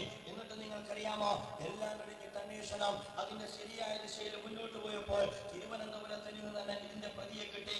ആ പ്രതി മോസിന്റെ നാമമുള്ള പേരല്ല, അവൻ പ്രതിനിധാനം ചെയ്യുന്ന സമുദായമല്ല. പലപ്പോഴും സംഘപരിവാർ പശ്ചാത്തലമുള്ള ഒരു കുടുംബത്തിലെ ഒരു ചുറുചുറുക്കുള്ള ചെറുപ്പക്കാരനെ മുഹസിനെ പിടികൂടിയ അതേ കേസിൽ പിടികൂടി. പക്ഷേ ആ ചെറുപ്പക്കാരനെ ചാനൽ കണ്ടില്ല, ആ ചെറുപ്പക്കാരനെ മീഡിയ കണ്ടില്ല. എന്നിട്ട് അതിനെക്കുറിച്ച് നമ്മുടെ മീഡിയകൾ എഴുതി അവന് മനോരോഗമാണ്. അപ്പോൾ മറുഭാഗത്ത് ഈ അർത്ഥത്തിലുള്ള ലെറ്റർ ബോംബുകൾ നിർമ്മിച്ചാൽ അത് മനോരോഗമാണ്. ഏതെങ്കിലും ഭാഗത്ത് അത്തരത്തിലുള്ള മനോരോഗികൾ ചെയ്യുന്ന പ്രവർത്തനത്തിന് തുറുങ്കിലടക്കപ്പെടുന്നത് പലപ്പോഴും ഈ ഭാഗത്തുള്ള പാവപ്പെട്ട നിരപരാധികളാണ്. ഇങ്ങനെയാണ് നമ്മുടെ പത്രമാധ്യമങ്ങൾ കാര്യങ്ങൾ സംഘടിപ്പിച്ചുകൊണ്ടിരിക്കുന്നത്. ഒരു ദിവസം ഈ അടുത്ത എന്റെ പ്രിയപ്പെട്ട സുഹൃത്തുക്കൾക്ക് അറിയാമെന്ന കാര്യമാണ്, പത്രത്തിൽ നമ്മളെല്ലാവരും ഒരു ചാനൽ 1-2 ചാനലുകളിൽ നിങ്ങൾ കണ്ടോ, അസ്സുഹാജിയുടെ വീട്ടിൽ ബോംബ് സ്ഫോടനം. അസ്സുഹാജി ജമാഅത്തെ ഇസ്ലാമി പ്രവർത്തകനാണ്. വടകരക്കടുത്താണ് അദ്ദേഹത്തിന്റെ വീട്. രാവിലെ വൈകുന്നേരമാണ് ബോംബ് സ്ഫോടനം നടന്നത്. എന്നിട്ട് അപരിചിതരായ ആളുകളെ നാട്ടുകാർ തടഞ്ഞു വെച്ചിരിക്കുന്നു. മാലോകരെല്ലാം വിളി തുടങ്ങി, നിങ്ങളല്ലേ ബോംബിനെതിരെ സംസാരിക്കുന്നത്? നിങ്ങളല്ലേ കൈവെട്ടിനെതിരെ സംസാരിച്ചത്? നിങ്ങളല്ലേ ഈ രാജ്യത്ത് തീവ്രവാദ പ്രവർത്തനത്തിനെതിരെ ജനകീയ കൂട്ടായ്മ നടത്തിയത്? ഞാൻ ആ സന്ദർഭത്തിൽ ഓഫീസിലുണ്ട്. ഞാൻ ഉടൻ തന്നെ അസ്വാജിയുടെ മകനെ വിളിച്ചോ. എന്നിട്ട് ചോദിച്ചു, എന്ന ഏർപ്പാട് എപ്പോഴാണ് തുടങ്ങിയത്? അദ്ദേഹത്തോട് ചോദിച്ചപ്പോൾ പറഞ്ഞു, ഇവിടെ സംഭവിച്ചത് അതൊന്നുമല്ല, എന്റെ മകന്റെ കൂടെ പഠിക്കുന്ന 2 ചെറുപ്പക്കാർ എന്റെ വീട്ടിൽ വന്നതാണ്. എന്നിട്ട് അവർ വന്നപ്പോൾ അവരുടെ കൂട്ടുകാരന്റെ കല്യാണത്തിന് വന്നതാണ്. അവന്റെ കയ്യിൽ ഈ കല്യാണത്തിന്റെ തലേ ദിവസം പൊട്ടിക്കാനുള്ള പടക്കമുണ്ടായിരുന്നു, ചൈനീസ് പടക്കം. അങ്ങനെ അവർ വീട്ടിൽ വന്നിട്ട് തിരിച്ചു പോകുമ്പോ എന്റെ മകന്റെ മകൻ പരീക്ഷയിൽ എന്തോ ഗിഫ്റ്റ് കിട്ടിയിട്ടുണ്ട്, ഫസ്റ്റ് കിട്ടിയിട്ടുണ്ട്. അവനത് പറഞ്ഞപ്പോൾ കൂടെ തന്റെ മകന്റെ കൂട്ടുകാർ പറഞ്ഞു, എന്നാൽ നിനക്ക് ഗിഫ്റ്റ് കിട്ടിയ വകയിൽ ഒരു ഗിഫ്റ്റ് തരാം എന്ന് പറഞ്ഞിട്ട് ആ കുട്ടിയുടെ മുമ്പിൽ വെച്ച് അവരുടെ കയ്യിലുണ്ടായിരുന്ന ഒരു ചൈനീസ് പടക്കം എടുത്ത് പൊട്ടിച്ചോ. അത് മുകളിൽ പോയി പൊട്ടി വ്യത്യസ്ത വർണ്ണങ്ങളോടുകൂടി താഴോട്ട് വന്നു. അതോടുകൂടി ആളുകൾ ഓടിക്കൂടി, എന്താണ് അസ്വാജിയുടെ വീട്ടിൽ പടക്കം പൊട്ടിയിട്ടില്ല ഇതുവരെ, പക്ഷേ പിന്നെ എങ്ങാണ്ട് പൊട്ടിക്കഴിഞ്ഞാൽ അത് ബോംബല്ലാതെ മറ്റെന്താനാകാനാണ്. അതുകൊണ്ട് ജമാഅത്തെ ഇസ്ലാമിക്കാരൻ ദയവ് ചെയ്ത് പടക്കം പൊട്ടിച്ചു പോകരുത്, അത് കേരളത്തിൽ ബോംബാണ്. അതറിഞ്ഞു ഞങ്ങൾ ചോദിച്ചോ. എന്നിട്ട് ഇതിങ്ങനെ ഇങ്ങനെ വണ്ടക്ക അക്ഷരത്തിൽ അത് ഫ്ലാഷായി മിന്നിക്കൊണ്ടിരിക്കെ ഞങ്ങൾ ആ ചാനലിലേക്ക് വിളിച്ചു ചോദിച്ചോ, അല്ല സുഹൃത്തെ എന്താണ് നടന്നത്? അയാൾ പറഞ്ഞു, ഞങ്ങളെ നിങ്ങൾ ചോദ്യം ചെയ്യേണ്ടതില്ല, ഞങ്ങൾ ക്രോസ് ചെക്ക് ചെയ്തതാണ്. അപ്പോൾ ഞങ്ങൾ പറഞ്ഞു, നിങ്ങൾ പോലീസ് സ്റ്റേഷനിൽ വിളിക്കണം. അവിടെ ആ ചെറുപ്പക്കാർ ഹാജരാക്കിയിട്ടുണ്ട്, അവരുടെ കയ്യിലുള്ള പടക്കം ഹാജരാക്കിയിട്ടുണ്ട്, പൊട്ടിയതിന്റെ അവശിഷ്ടമുണ്ട്, പൊട്ടിക്കുന്നതിന് മുമ്പുള്ള പാക്കറ്റ് അവിടെയുണ്ട്, ജനങ്ങൾക്കത് ബോധ്യപ്പെട്ടിട്ടുണ്ട്. ആ പറയപ്പെട്ട പ്രദേശത്ത് യാതൊരു പ്രശ്നവുമില്ല. എന്നിട്ടും എന്താണ് സുഹൃത്തെ തിരുത്താത്തത് എന്ന് ചോദിച്ചപ്പോൾ അവൻ ഒരുപാട് വാദിച്ചിട്ട് അവസാനം അവൻ പറഞ്ഞ വർത്തമാനമുണ്ട്, ഞങ്ങൾ ബോംബ് സ്ഫോടനം എന്ന് പറഞ്ഞിട്ടില്ല, ഞങ്ങൾ സ്ഫോടനം എന്നാണ് പറഞ്ഞത് എന്നാണ് ആ ചാനലുകാരൻ പറഞ്ഞത്. തിരിച്ച് ഞങ്ങൾ ചോദിച്ചോ, എങ്കിൽ വിഷുവിനും ഓണത്തിനും, എങ്കിൽ ഇലക്ഷന്റെ ദേശവും ഒക്കെ പടക്കം പൊട്ടുന്ന അത്തരം വീടുകളെ കുറിച്ച് നിങ്ങൾ ബോംബ് സ്ഫോടനം ഇന്ന വീട്ടിൽ നടന്നു എന്ന് പറഞ്ഞാൽ കേരളത്തിൽ എത്ര വീട്ടിലാണ് ബോംബ് സ്ഫോടനം നിങ്ങൾ ഐഡന്റിഫൈ ചെയ്യുക എന്ന് തിരിച്ചു ചോദിച്ചപ്പോഴാണ് അവൻ മിണ്ടാതിരിക്കുന്നത്. ഞാൻ പറഞ്ഞു വന്നത് നമ്മുടെ മീഡിയകളുടെ മൂന്നാം കണ്ണിനെ കുറിച്ചാൽ, സവർണ ഭീകരതയുടെ മൂന്നാം കണ്ണിനെ കുറിച്ച്, സാമ്രാജ്യത്വ സംഘപരിവാർ കൂട്ടുകെട്ടിന് അനുഗുണമായി പലപ്പോഴും അവർ പേനയുന്തുന്ന ക്യാമറ ചലിപ്പിക്കുന്ന അവരുടെ ഭീകരമായ ഗൂഢാലോചനയെ കുറിച്ച് ഈ ഒരു സ്വഭാവത്തിലാണ് നമ്മുടെ മീഡിയകൾ ഇതിനെ കണ്ടുകൊണ്ടിരിക്കുന്നത് എന്ന് നമ്മൾ മനസ്സിലാക്കേണ്ടതുണ്ട്. സോളിഡാരിറ്റി യൂത്ത് മൂവ്മെന്റിനെ സംബന്ധിച്ചിടത്തോളം ഭീകരതയെ കുറിച്ച് ഞങ്ങൾക്ക് കൃത്യമായ കാഴ്ചപ്പാടുണ്ട്. ഇത് നിലകൊള്ളുന്നത് ഇസ്ലാമിന്റെ പിൻബലത്തിലാൽ, ലാ ഇലാഹ ഇല്ലല്ലാഹ് എന്ന ദർശനത്തിന്റെ പിൻബലത്തിലാൽ ഒരു വ്യക്തിയെ ഹത്യ നടത്തുന്നത് ഒരു ജനതയെ ഹത്യ നടത്തുന്നതിന് സമാനമാണ് എന്ന് പഠിപ്പിക്കപ്പെട്ട ദർശനത്തിന്റെ പിൻബലത്തിലാൽ. അതുകൊണ്ട് തന്നെ ഇന്ത്യയിലെ ന്യൂനപക്ഷവുമായി ബന്ധപ്പെട്ട വിഷയങ്ങളിൽ വരെ സോളിഡാരിറ്റി യൂത്ത് മൂവ്മെന്റിന് കാഴ്ചപ്പാടുണ്ട്. വംശഹത്യകൾ നടക്കുന്നു ഗുജറാത്തിൽ, കലാപങ്ങൾ നടക്കുന്നു ഇന്ത്യയുടെ വിവിധ കോണുകളിൽ. അത് ഇന്ത്യയുടെ മൊത്തം പ്രശ്നമാണ്, ഇന്ത്യയിലെ മുഴുവൻ ജനവിഭാഗത്തിന്റെയും പ്രശ്നമാണ്. അതുകൊണ്ട് മുഴുവൻ ജനവിഭാഗത്തെയും അണിനിരത്തിക്കൊണ്ട് ജനാധിപത്യ സംവിധാനത്തിലൂടെയാണ് അത് കൈകാര്യം ചെയ്യപ്പെടുന്നത് എന്ന് വിശ്വസിക്കുന്ന പ്രസ്ഥാനമാണ്. അതുകൊണ്ടാണ് ഈ രാജ്യത്ത് ഭീകരാക്രമണം നടന്ന ഘട്ടത്തിലും അന്നും സോളിഡാരിറ്റി പറഞ്ഞ ഇതിന്റെ പിന്നിൽ സാമ്രാജ്യത്വ ഗൂഢാലോചനയുണ്ട് എന്ന്. പക്ഷേ ഈ കേരളത്തിൽ പലർക്കും അത് മനസ്സിലായി കഴിഞ്ഞില്ല. നിങ്ങൾക്കറിയാമല്ലോ, ഈ കേരളക്കരയിൽ പോലും സോളിഡാരിറ്റി യൂത്ത് മൂവ്മെന്റിന് ഇതിന്റെ പേരിൽ ഭീകരവാദികളാക്കിയവരുണ്ട്. നേരത്തെ സ്വാഗത പ്രഭാഷകൻ പറഞ്ഞതാണ്, 2005-2007 കാലഘട്ടത്തിൽ ഭീകരാക്രമണങ്ങൾ, ഞെട്ടിപ്പിക്കുന്ന ഭീകരാക്രമണങ്ങൾ ഇന്ത്യയുടെ തെരുവോരങ്ങളിൽ നിരനിരയായി നടന്നപ്പോൾ, ആത്മനിന്ദയോടുകൂടി ഒരു സമുദായം മുന്നോട്ട് പോയപ്പോൾ, ഇന്ത്യയിൽ ഭീകരവേട്ടക്കെതിരെ എവിടെയെങ്കിലും പരിപാടി നടന്നിട്ടുണ്ട് എങ്കിൽ അത് കേരളക്കരയിലാണ്. അന്ന് സോളിഡാരിറ്റി വിളിച്ചു പറഞ്ഞു, ഈ ഭീകരാക്രമണത്തിന്റെ പിന്നിൽ സാമ്രാജ്യത്വമാണ് എന്ന്. പലർക്കും അത് മനസ്സിലായില്ല. സമുദായത്തെ ഒറ്റുകൊടുത്തോ, എന്നിട്ട് സമുദായത്തെ കുറ്റപ്പെടുത്തി നമ്മുടെ രാജ്യത്തെ ചില ചാനൽ കുമാരനായ സമുദായ രാഷ്ട്രീയ പ്രസ്ഥാനത്തിന്റെ നേതാവും യൂത്ത് ലീഗിന്റെ നേതാവും കിട്ടാവുന്ന വേദികളിലെല്ലാം ഇതിന്റെ മാസ്റ്റർ ബെയിൻ എന്ന് പറഞ്ഞുകൊണ്ട് ഈ രാജ്യത്ത് നവോത്ഥാന പ്രവർത്തനത്തിൽ ഏർപ്പെട്ട, ഈ രാജ്യത്ത് മാന്യമായി പ്രവർത്തിച്ചു കൊണ്ടിരിക്കുന്ന വിപ്ലവ പ്രസ്ഥാനത്തിന് നേരെ വാളോങ്ങി. എന്നിട്ട് ജമാഅത്തെ ഇസ്ലാമിക്ക് നേരെ, അതുപോലെ തന്നെ സോളിഡാരിറ്റി യൂത്ത് മൂവ്മെന്റ് നേരെ, എല്ലാ തെരുവ് മുഴുവൻ ഇത്തരത്തിലുള്ള പ്രഭാഷണ പരമ്പരകൾ സംഘടിപ്പിച്ചു. ഞാൻ പറയട്ടെ, ഇന്ന് എവിടെയാണ് അവരെത്തി നിൽക്കുന്നത്? ആഗോളതലത്തിലും ദേശീയ തലത്തിലും ഒരു മുസൽമാനെ സംബന്ധിച്ചിടത്തോളം അഭിമാനിക്കാവുന്ന ഒരു അന്തരീക്ഷം രൂപപ്പെട്ടു വന്നപ്പോൾ, ആ അഭിമാനിക്കാവുന്ന ഈ രാജ്യത്ത് വന്നുകൊണ്ടിരിക്കുന്ന മാറ്റത്തിന്റെ പ്രക്രിയയുടെ ചുവടൊപ്പിച്ചുകൊണ്ട് ഈ കേരളക്കരയിൽ ഈ സമുദായത്തിന്റെ നേതൃത്വം കൊടുക്കേണ്ടുന്ന ആളുകൾ ഇന്ന് കൈകാര്യം ചെയ്തുകൊണ്ടിരിക്കുന്ന കേസ് എന്ത് എന്ന് നിങ്ങളോട് ഞാൻ പറയേണ്ടതില്ലല്ലോ. ഒരു പക്ഷേ അങ്ങ് ഞെളിയമ്പറമ്പിലും ബ്രഹ്മപുരത്തും അതുപോലെ തന്നെ ലാരൂരും നാടുന്നതിനേക്കാൾ വലിയ നാറ്റ കേസാണ് മുസ്ലിം സമുദായത്തിന്റെ ഭാഗത്ത് നിന്ന് നമ്മൾ കണ്ടുകൊണ്ടിരിക്കുന്നത് എന്ന് എന്റെ പ്രിയപ്പെട്ട സുഹൃത്തുക്കൾ മനസ്സിലാക്കേണ്ടതുണ്ട്. അപ്പൊ അങ്ങേ അറ്റത്തെ ഒരു പക്ഷേ പറയാൻ കഴിയാത്ത, ഇപ്പോൾ TV കാണാനൊക്കൂല, കാരണം കുട്ടികൾ സാധാരണ അങ്ങാടിയിൽ നിന്ന് വാങ്ങുന്ന സാധനത്തിന്റെ പേര് തന്നെ ടിവിയിൽ വകമാറി വരുമ്പോൾ അത് വിശദീകരിച്ചു കൊടുക്കാൻ കഴിയാതെ ആളുകൾ ബുദ്ധിമുട്ടിക്കൊണ്ടിരിക്കുകയാണ്. വളരെ വലിയ മാഫിയ സംഘങ്ങൾ ഈ മാഫിയ കൂട്ടുകെട്ടിനെ, ഈ മാഫിയ രാഷ്ട്രീയത്തെ, ഈ പെൺവാണിഭ രാഷ്ട്രീയത്തെ മുന്നിൽ വെച്ചുകൊണ്ടാണ് നമ്മുടെ രാജ്യത്തെ പല ആളുകളും അവരെ മുന്നിൽ നിർത്തിക്കൊണ്ടാണ് ഈ സമുദായത്തിൽ നിന്ന് കല്ലെറിഞ്ഞത് ഇസ്ലാമിക പ്രസ്ഥാനത്തെ. ഞാൻ പറയട്ടെ, ഇസ്ലാമിക പ്രസ്ഥാനത്തെ കല്ലെറിഞ്ഞവരും ഈ കല്ലെറിയുന്നവർക്ക് കല്ല് പെറുക്കി കൊടുത്ത ആളുകളും ഒന്ന് മൗനം വെടിഞ്ഞാൽ അല്പം അനുഗ്രഹം ഉണ്ടാകുമായിരുന്നു സമുദായത്തിന് എന്ന് സാന്ദർഭികമായി ഉണർത്തുവാൻ ഞാൻ ആഗ്രഹിക്കുകയാണ്. ആരോടും പരാതിയില്ല, പക്ഷേ ആത്മനിന്ദയോടുകൂടി കഴിയേണ്ടുന്ന കാലമല്ല ആദർശ സമൂഹത്തിന്റെ മുമ്പിലുള്ളത്. സാമ്രാജ്യത്വത്തിന്റെ സിംഹാസനത്തിന് വെള്ളലേറ്റുകൊണ്ടിരിക്കുന്ന അധിനിവേശ ശക്തികൾ ഇന്ന് അന്തം വിട്ടുകൊണ്ടിരിക്കുന്ന ഒരു കാലഘട്ടത്തിലാണ് നമ്മൾ ജീവിക്കുന്നത്. നിങ്ങൾക്കറിയുമോ, ഇറാഖിൽ, അതുപോലെ തന്നെ അഫ്ഗാനിസ്ഥാനിൽ, അതുപോലെ തന്നെ ഫലസ്തീനിൽ, അതേപോലെ തന്നെ ലബനാനിൽ ഇടപെട്ട അമേരിക്കയെ നിങ്ങൾക്ക് ടുണീഷ്യയിൽ കാണില്ല, അതുപോലെ തന്നെ ഈജിപ്തിൽ കാണില്ല, അതോടൊപ്പം തന്നെ നമുക്ക് യമനിൽ കാണില്ല. എന്തുകൊണ്ട് എന്ന് ചോദിച്ചാൽ ചോദിച്ചാൽ നമ്മുടെ സാമ്രാജ്യത്വത്തിന്റെ പല്ലും അതുപോലെ തന്നെ നഖവും ഏതോ അർത്ഥത്തിൽ കൊഴിഞ്ഞു പോയിട്ടുണ്ടോ എന്ന് സംശയിക്കേണ്ടി വരും വിധം സാമ്രാജ്യത്വം ഇന്ന് മൗനത്തിലാൻ, അല്ലെങ്കിൽ മൗനവ്രതത്തിലാൻ. അവരുടെ ഇടപെടലുകൾ കാണുന്നില്ല. സാമ്രാജ്യത്വത്തിന്റെ സിംഹാസനത്തിന് വിള്ളലേറ്റുകൊണ്ടിരിക്കുന്ന ഒരു കാലഘട്ടത്തിൽ സ്വേച്ഛാധിപതികളുടെ തണലിൽ ജീവിച്ച ഒരുപാട് സ്വേച്ഛാധിപത്യ ഭരണാധികാരികളുടെ പാവ ഗവൺമെന്റുകൾ നിലംപൊത്തിക്കൊണ്ടിരിക്കുന്ന ഒരു സാഹചര്യത്തിൽ അത്തരം ഒരു സാഹചര്യത്തെ പ്രതിനിധീകരിച്ചുകൊണ്ട് ഒരാദർശത്തിന്റെ പിൻബലത്തിൽ നിന്നുകൊണ്ട് മുന്നോട്ട് പോകേണ്ടുന്ന ഒരു സമുദായത്തിന് നേതൃത്വം കൊടുക്കേണ്ടുന്ന ഒരു വിഭാഗം ഇന്നെത്തിപ്പെട്ടിരിക്കുന്നത് എവിടെയാണെന്ന് ചോദിച്ചാൽ ഈ സമുദായത്തിന്റെ പിന്നാമ്പുറങ്ങളിൽ നിന്ന് പുറത്തു വന്നുകൊണ്ടിരിക്കുന്ന കഥകളിൽ നിന്ന് നിങ്ങൾക്ക് മനസ്സിലാക്കാൻ കഴിയുന്ന കാര്യമാണ്. ഒമ്പിച്ച ക്രിമിനൽ വൽക്കരണം, ഒമ്പിച്ച മാഫിയ സംഘങ്ങൾ. ചാക്കി രാധാകൃഷ്ണൻ എന്നൊക്കെ പറഞ്ഞാൽ വെറും ചാക്കല്ല, ആ ചാക്കിൽ വീഴാത്ത ഒരു സമുദായവും ബാക്കിയില്ല എന്നതാണ് നമ്മൾ അഭിമുഖീകരിക്കുന്ന പ്രശ്നം.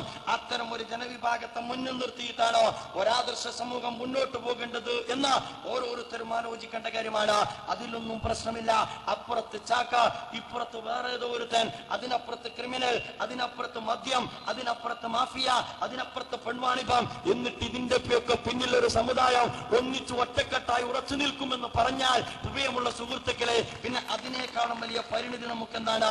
അതുകൊണ്ട് മാറണം സമുദായം, ദിശ മാറി സഞ്ചരിക്കണം സമുദായം. വെല്ലുവിളികളെ അഭിമുഖീകരിക്കുന്ന ഒരു ജനത സാമ്രാജ്യത്വത്തോടും വർഗീയ ഫാസിസത്തോടും ആദർശത്തിന്റെ ഭൂമികയിൽ നിന്നുകൊണ്ട് ഷെയ്ഖ് അബ്ദുൽ ഖലീഫിനെ പോലെ ജീവിതത്തെ പടച്ചട്ടയാക്കിക്കൊണ്ട് ഈ കാലഘട്ടത്തിൽ ഇറങ്ങിത്തിരിക്കേണ്ടുന്ന സന്നിഗ്ധമായ ഒരു സാഹചര്യത്തിലൂടെയാണ് നാം മുന്നോട്ട് പോയിക്കൊണ്ടിരിക്കുന്നത് എന്ന് നമ്മൾ മനസ്സിലാക്കണം. നമുക്കറിയാമല്ലോ മൗലാന അബുൽ കലാം ആസാദിന്റെ, മൗലാന മുഹമ്മദ് അലിയുടെ, അവിടെ നിന്ന് ഞാൻ ഇങ്ങോട്ട് പോരും സൈനുദ്ദീൻ മഖ്ദൂമിന്റെ, അമ്പുറം അലവിത്തങ്ങളുടെ, ആലി മുസ്ലിയാരുടെ, കുഞ്ഞാലിമരക്കാരുടെ അഭിമാനിക്കാവുന്ന കുഞ്ഞാലിമാരും സമുദായത്തിലുണ്ട് എന്ന് നമ്മൾ അനുസ്മരിക്കേണ്ടതുണ്ട്.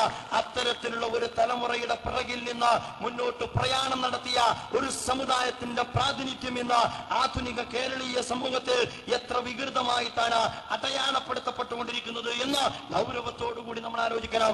മാറ്റിവരയ്ക്കേണ്ടുന്ന, മാറി സഞ്ചരിക്കേണ്ടുന്ന, ആദർശത്തെ നെഞ്ചോട് ചേർത്ത് പിടിക്കേണ്ടുന്ന, നന്മ കൊണ്ട് തിന്മയെ പ്രതിരോധിക്കേണ്ടുന്ന, ഒരു പുതിയ ആദർശ ഭൂമിക വെട്ടിത്തെളിയിക്കേണ്ടുന്ന, മാഫിയ സംഘങ്ങളോട് ഗോ ബാക്ക് പറയേണ്ടുന്ന, ആദർശ സമൂഹത്തിന്റെ സൃഷ്ടിക്ക് വേണ്ടി അത്യധ്വാനം ചെയ്യേണ്ടുന്ന ഒരു കാലഘട്ടത്തിലാണ് നാം ഒന്ന് തിരിച്ചറിഞ്ഞുകൊണ്ട് ഞാൻ പറയുക, മതസംഘടനകളോട്, സമുദായ സംഘടനകളോട്, ഈ രാജ്യത്ത് മുഴുവൻ മുസ്ലിം സമൂഹത്തോട്, ഇതര ജനവിഭാഗത്തോട് നാം ഒറ്റക്കെട്ടായി പൊരുതേണ്ടുന്ന വളരെ സന്നിഗ്ധമായ ഒരു സാഹചര്യത്തിലൂടെയാണ് നാം മുന്നോട്ട് പോകുന്നത്. പതറുന്ന സാമ്രാജ്യത്വത്തെ, കാലിടറുന്ന സാമ്രാജ്യത്വത്തെ, മുട്ടവിറക്കുന്ന സാമ്രാജ്യത്വത്തെ, സാമ്പത്തികമായി തകരുന്ന സാമ്രാജ്യത്വത്തെ, അതുപോലെ തന്നെ വെളിപ്പെടുത്തലുകളിലൂടെ സ്വയം ദൗർബല്യങ്ങൾ വെളിപ്പെട്ടുകൊണ്ടിരിക്കുന്ന വർഗീയ ഫാസിസത്തെ ആദർശ ഭൂമികയിൽ നിന്നുകൊണ്ട് ഈ രാജ്യത്തെ ഹിന്ദുവും മുസൽമാനും ക്രിസ്ത്യാനിയും ഒറ്റക്കെട്ടായി പ്രതിരോധിച്ചെങ്കിൽ മാത്രമേ നാളെ മാനവരാശിക്ക് മാന്യമായി ജീവിക്കുവാനുള്ള ഒരു സംവിധാനം ഈ രാജ്യത്ത് സംജാതമാവുകയുള്ളൂ എന്ന് നമ്മൾ മനസ്സിലാക്കേണ്ടതുണ്ട്. അങ്ങനെ മാനവരാശിക്ക് മാന്യമായി ജീവിച്ച ഒരു പൊതുനാഗരികത കെട്ടിപ്പടുക്കുന്നതിന് നാം അണിനിരക്കേണ്ടത് മാഫിയ സംഘങ്ങളുടെ പിറകിലല്ല, മാന്യന്മാരുടെ പിറകിൽ അണിനിരക്കുവാൻ എന്റെ പ്രിയപ്പെട്ട സുഹൃത്തുക്കൾ സന്നദ്ധമാകണമെന്ന് ആഹ്വാനം ചെയ്തുകൊണ്ട് ഞാൻ എന്റെ വാക്കുകൾക്ക് വിരാമം